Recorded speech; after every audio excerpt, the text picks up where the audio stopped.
Dear friends and the supporters of the Violet Race Garage, today it's time for another exciting video comparing some different technologies for Violet Ray devices. As you see, the technical progress has been done. I will compare now two different technologies. First, the solid state technology with the old mechanical violet ray technology. I have grouped together the parts of that our violet rays devices consist, and I would like to compare it together with you. First, we see here it's an old mechanical device. I think it's from Germany, from the 1920s, and you see here the Wagnerian hammer, and everything is very mechanical. In the center of the device there is a kicker coil which has around 300 to 400 meters of wire in it. Here is one kicker coil that I took out of an old device just to demonstrate you. It's a 0.15 millimeter wire, or maybe even thinner. So, and it's around, let's say, 30-40 windings, layers of windings on this kicker coil. So this is the first thing. Second thing that I would like to show you here, as you see, is a strength regulation for this device. It's regulating the input of energy into this device.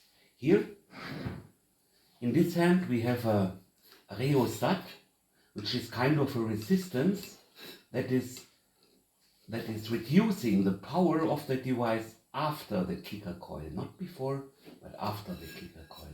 And this is one of the bigger technical differences that we have here with this mechanical versus the solid state technology. You also can see here are two small caps on this, and there is a kind of cooling metal, and here we have just one cap, a very small one here in this case, but this device also works.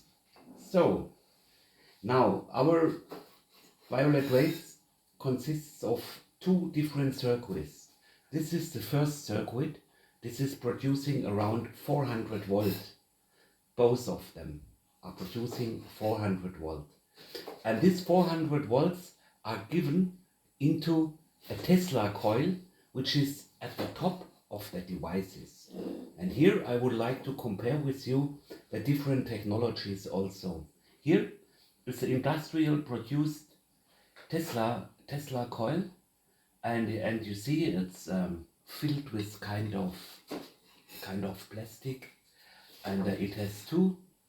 Here are the two endings and beginnings of the primary winding, and as you see, it's a small solution. Now if we compare this with the mechanical solution, you can see here there is the primary winding here at the surface, and the secondary winding is inside, and there are many covers between layers between the different windings, layers of winding, and here is some very old material. It's kind of paper that has been given into some kind of wax. So this is also an important difference. Here we have wax technology, which is very critical if the devices get too warm. And here is something very modern with plastic parts covered inside, and both solutions work. Now I would like to compare the handles. This handle here, as you see, is very cheap. The form is nice, and here is a kind of a bakelite handle, which is also a very old kind of plastic. I think it's the first kind of plastic that we have here, that we have had here in Germany. As you can see, there are also two connections for the primary winding. So these are the basic components. Now you can see what technical progress did. It's a question of value of materials, and also